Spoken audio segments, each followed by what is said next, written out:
Hi, soulful beings.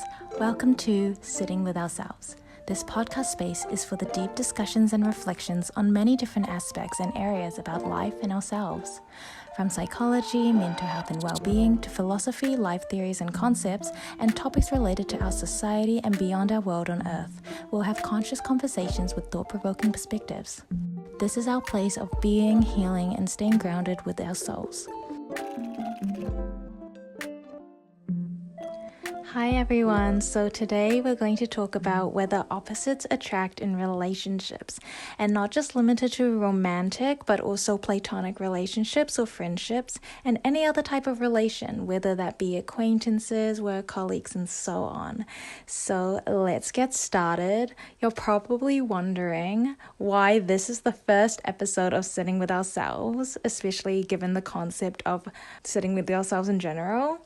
This just ended up, if I'm being honest, the first topic that I just finished planning for. So we're going to go straight into it and talk about, do opposites attract? So the opposites attract concept is a popular notion in both romantic and social relationships. And did you know that 80% of people believe this? However, research in psychology suggests a more complex, subtle, delicate nature picture of this. It isn't just as simple as the literal statement that stands on its own, but one that has multiple meanings and that needs elaboration. For example, the statement, money doesn't buy happiness topic, another topic for future. That is very simple in its statement and has to be elaborated on. So is this concept of do opposites attract? So there are two sides to this idea on whether opposites do attract or they don't. Some theories suggest that individuals are drawn to others who have complementary traits, and these differences can provide balance and fulfill unmet needs. Now, forgive me for my pronunciation of any of these names. I might say them incorrectly, but a study by Winch proposed that people are attracted to partners who have strengths in areas where they themselves are weak, leading to a complementary relationship dynamic. This idea is rooted in the complementarity theory, which puts forward as a basis for an argument that partners can create a balanced and fulfilling relationship by compensating for each other's differences.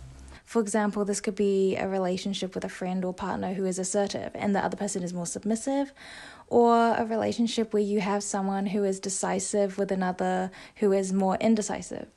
I personally agree with this so much because I've also found people with strengths or opposites in certain things where I am weaker in or just defer to me in another sense, attractive. Another example can be an introvert being with someone who is extroverted or more so than them, and vice versa.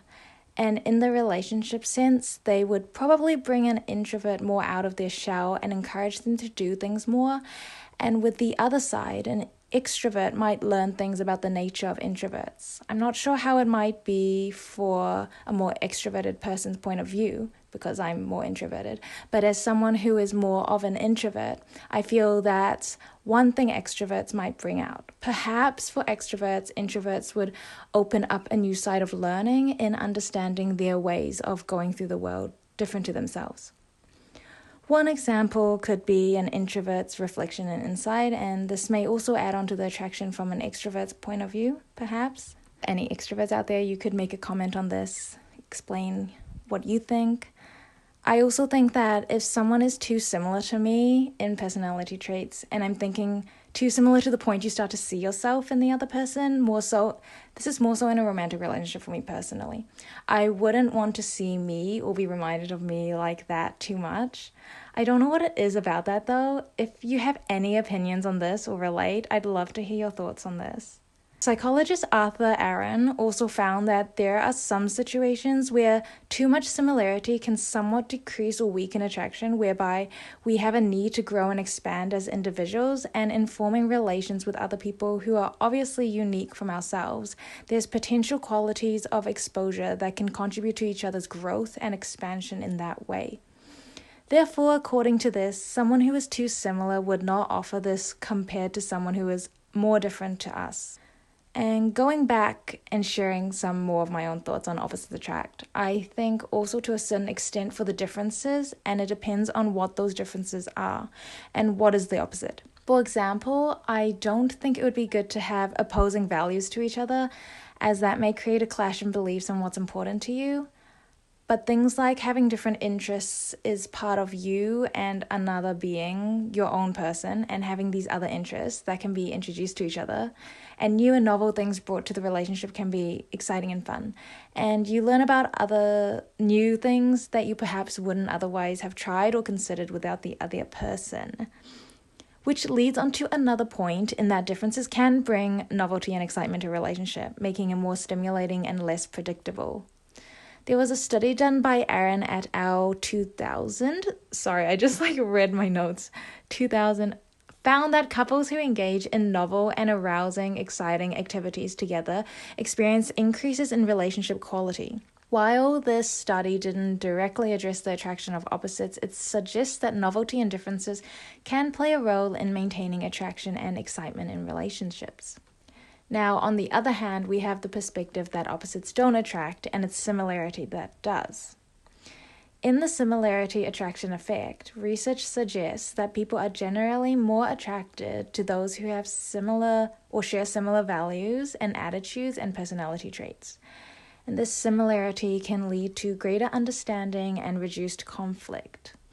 For me, I notice that most of my close friends and platonic relationships, they tend to be similar with me in certain aspects and to certain extents. In the idea that your friends are similar to you, or the statement I've heard where you are the 5 closest people around you, it could make sense in that way. And so this question or brings up the saying that birds of a feather flock together. Of course, these sayings and statements need to have further explanations because we don't want to just see the statement standing alone on its own and not consider the other views on it. So, continuing on, a study by Soulful et al. Supported the literature in that 2 people are more likely to become friends and spouses if they are similar in personalities. I mean, to me, that makes sense because I think about my friends and the people I take a liking to being around and talking with. And it does tend to lean towards people who are similar in certain aspects. Maybe elements of relatability and being able to understand each other in those aspects come in, which makes a relationship more harmonious and mutual in that sense. The results of that study had found similar personalities were more likely to be friends, and the association was found stronger for romantic relationships. Going back to the similarity attraction hypothesis by Byrne, this states that individuals are more likely to be attracted to others who have similar attitudes or values. This has been supported by numerous studies, including a meta-analysis by Montoya et al., where they found that perceived similarity was a significant predictor of attraction in both short-term and long-term relationships. Particularly in the first stages of forming any relationship, it would make sense we would favor and be drawn to those similar to us and being able to share, for example, similar interests, cultures, or places of education, right?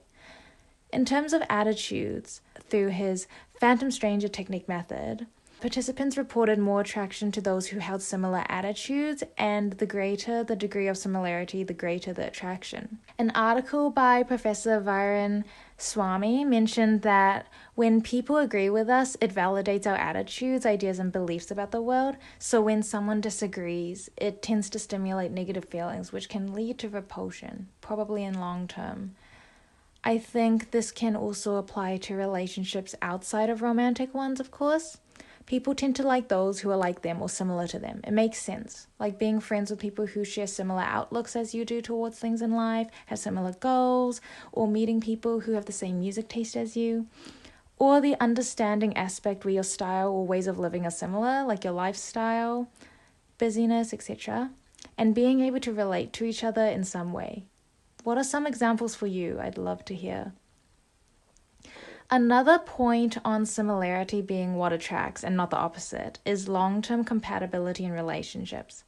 Similarities in core values and personality traits are crucial for long-term relationship satisfaction and stability. Differences, while initially attractive, can lead to conflicts over time.